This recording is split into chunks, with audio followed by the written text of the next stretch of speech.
Është e vërtetë që sot Podujeva duket krejt ndryshe. Çdo luftari i ushtrisë qeverimtare të Kosovës dhe çdo familje patriotike e këtij vendi është e përmbushur me punën që e ka kryer. Është e vërtetë që kemi pas një mesazh të qartë atëherë edhe nga KFOR apo trupat e NATO-s që të përmbahemi në sulmet. Ka qenë Serboslav Bisirqiqi ka pru qelësat e komunës. Kadrika Srati mi ka thonë qelësat, ja ka marrë Serbes edhe i ka thonë afat 10 minuta me lëshue teritorin e komunës tonë. Zona operative Llapit kryesisht është fut në 2 qytete që i ka pasi fokus kryeqytetin, me 11 qershor batalioni gardist i udhëhequr nga komandanti atëherë i batalionit 5. Gardista Jet Potera, kemi qenë në përcjellje të komandantit zonës Rustem Mustafa, që kemi hyrë në kryeqytet me datën 11 qershor, kurse në qytetin e Podujevës me 19 qershor, ka i brigada 152 Shaban Shale, udhëhequr nga komandanti Arif Muçulli, atëherë si komandanti brigadës. Është e vërtetë që sot Podujeva duket krejt ndryshe.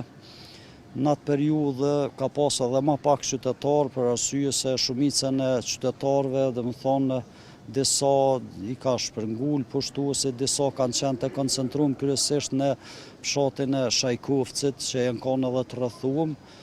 Por sido që tjetë Kosovën sot edhe Podujevën veçanti e shohëm ndryshe, duke festu i shohëm qytetarët tonë që ndihen të lirë dhe liria i ka sjellë vlerat e veta.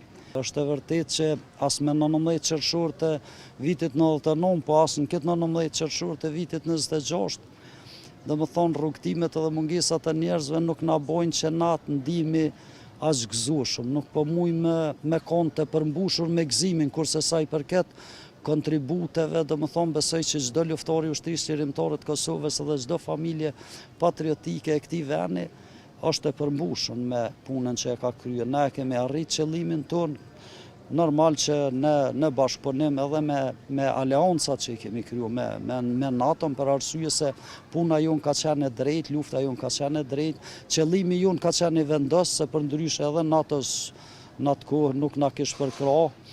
Luftrat fitohen me aleanca, na jemi shumë krenar që kemi arrit ta bindim edhe botën demokratike, po edhe forcën ndërkombëtare të vetmen NATO-n që tjetë me neve dhe jo kundër neve. Data e fundit 19 qershori 99-s, ka qenë dalja përfundimtare e trupave serbe, ushtarët e ushtrisë qeverimtare të Kosovës edhe trupat e zonës operative të Llapit, që nga Prishtina, me një monitorim përbashkët me NATO-n e kanë përcjell tërheqjen e trupave serbe dhe kanë qenë në një lloj mbikëqyrje.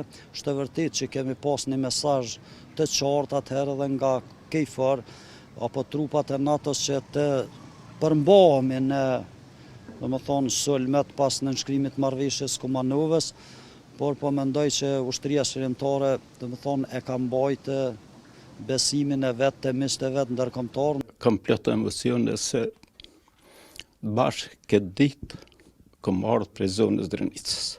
Kom ardhë me shoqën, i kom pru këtu, kom taku arsimtarët ka vinë pis fesle me Kolica, Sinxera dhe Sene. Edhe para kuvendit komunës e kom taku komandantin Kadrika Stratin, ndjerin Sulejman Gashin, heke kryetar komune, edhe ka ardhë një tank e KFOR-it atëherë ende vetëm përkthyes kem pas, ka qenë Serboslav Bisirqiqi ka pru qelësat e komunës. Kadrika Strati mi ka thonë qelësat, ja ka marrë Serbes edhe i ka thonë afat 10 minuta me lëshue teritorin e komunës tonë. Edhe kemi hirë në komunë dhe me 2 ushtare, kemi këqyra karna se janë të rrezikuar aty, edhe kanë fillu populata me ardhë. Do të thotë kjo pjesa e Dumnicës nuk ka qenë ende e lirume, pos kjo pjesa, po thëmë, jugore, ka qenë knatësia me madhe që e pritëm falë të gjithë atyne që kanë rrë gjitha periudat, po dhe luftës të lavdishme të ushtrisë shqiptare të Kosovës.